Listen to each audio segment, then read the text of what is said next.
टाटा टाटा केवल एक business group नहीं है बल्कि देश का भरोसा है। और आज हम टाटा ग्रुप की अमेजिंग जर्नी को ही शुरू से जानेंगे। दरअसल ये सिर्फ एक प्राइवेट कंपनी की कहानी नहीं है बल्कि 200 साल की एक ऐसी लेगेसी की कहानी है जिसने इंडिया बिजनेस का चेहरा ही बदल दिया। टाटा ग्रुप ने देश को वो सब कुछ दिया जिसकी देश को जरूरत थी। देश का पहला steel plant, luxury hotel, hydro power plant, पहले एयरलाइंस, पहले कैंसर हॉस्पिटल्स और इसके अलावा भी बहुत कुछ दिए। और दोस्तों, कहानी की शुरुआत होती है आजादी से लगभग 100 साल पहले, जब गुजरात के नवसारी में एक पारसी परिवार रहता था। निसार भांजी टाटा और उनके वाइफ जीवन जी अपने गांव से मुंबई जाकर कॉटन ट्रेडिंग का बिजनेस करते थे। सन 1839 में जब उनके इकलौते बेटे जमशेद जी का जन्म हुआ तो उनकी परवरिश और पढ़ाई पर भी उन्होंने काफी ध्यान दिया। वैसे तो जमशेद जी का बचपन नवसारी में ही गुजरा, लेकिन 14 साल की उम्र में वह मुंबई आकर अपने पिता के बिजनेस में हेल्प करने लगे। और एल्फिंस्टोन कॉलेज से ग्रेजुएशन करते समय केवल 16 साल की उम्र में ही उनकी शादी हो गई, वो भी हीराबाई से, क्योंकि चाइल्ड मैरिज उस समय एक आम बात हुआ करती थी।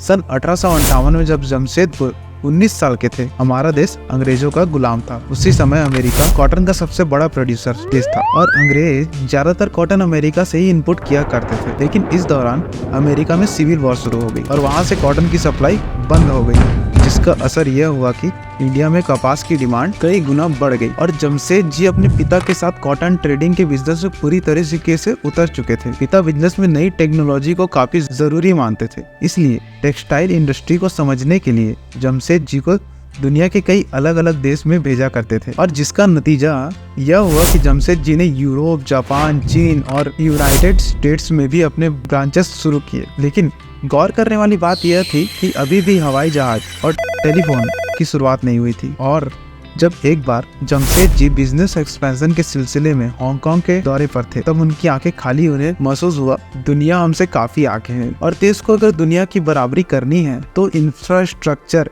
एजुकेशन, टेक्नोलॉजी, एम्प्लॉयमेंट पर हमें काफी ध्यान देना होगा। जमशेद जी एक देशभक्त थे। उन्होंने एक ऐसा बिजनेस डेवलप करने का फैसला किया जो देश को आत्मनिर्भर बना सके तथा लोगों को अच्छी शिक्षा और रोजगार भी दिलाने की कोशिश की। और फिर इसी सोच ने टाटा ग्रुप की बुनियाद रखी। साल 1970 21,000 कैपिटल के साथ जमशेद जी एक ट्रेडिंग कंपनी की शुरुआत करते हैं और साथ ही मुंबई में एक पुराना तेल मिल को खरीदकर अलेक्जेंड्रा के नाम कॉटन मिल के कन्वर्ट कर दिया। हालांकि इस मिल को 2 साल तक चलने के बाद उन्होंने इसे अच्छे मुनाफे में बेच दिया और जो भी पैसे मिले उससे मुंबई कोर्ट से 800 किलोमीटर दूर नागपुर में इम्प्रेस मिल नाम से एक कॉटन मिल की शुरुआत। और उनकी इस चौंकाने वाले फैसले का सबने मजाक उड़ाया, क्योंकि अगर देखा जाए तो उनका पूरा बिजनेस एक्सपोर्ट पर निर्भर था और मुंबई एयरपोर्ट से 800 किलोमीटर दूर मिल लगाना किसी के समझ में नहीं आया। लेकिन जमशेद जी ने यह फैसला दुनिया घूमकर इकट्ठा किया था, अपने एक्सपीरियंस के आधार पर लिया था। दरअसल नागपुर में कॉटन प्रोडक्शन होता था, सस्ते में लेबर मौजूद थे और ट्रेन से मुंबई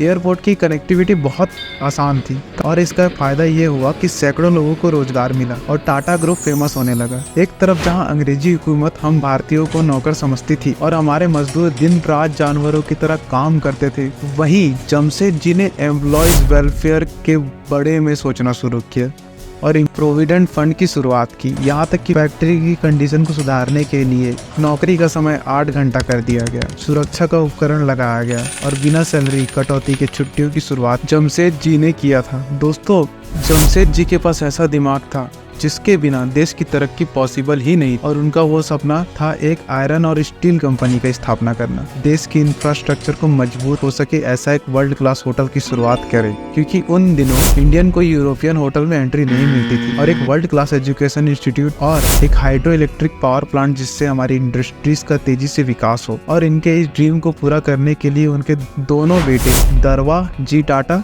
और सर रतन जी टाटा पूरे जी जान से उनके साथ लगे थे। लेकिन दोस्तों, आपकी जानकारी के लिए बता दूं, हमारे रतन टाटा सर के ग्रैंडफादर का नाम भी सर रतन टाटा ही था। साल 2003 में जमशेद जी का एक सपना हकीकत में तब्दील हुआ जब मुंबई के कोलाबा तट पर ताजमहल होटल खोल लिया गया। देश का ये पहला ऐसा होटल था जिसने इलेक्ट्रिसिटी थी। हालांकि बाकी बचे 3 सपनों के भी वो काफी करीब थे, लेकिन अनफॉर्चुनेटली साल 1904 में जर्मनी में उनकी डेथ हो गई। जमशेद जी टाटा के बाद उनके बड़े बेटे दोराबजी टाटा ग्रुप के अध्यक्ष बने, लेकिन उनके ऊपर प्रेशर था अपने पिता के अधूरे काम को पूरा करने का। और काफी मुश्किलों के बाद साल 1907 में उन्होंने टाटा आयरन और स्टील यानी कि टिस्को की स्थापना की, जिसे आज हम टाटा स्टील के नाम से जानते हैं।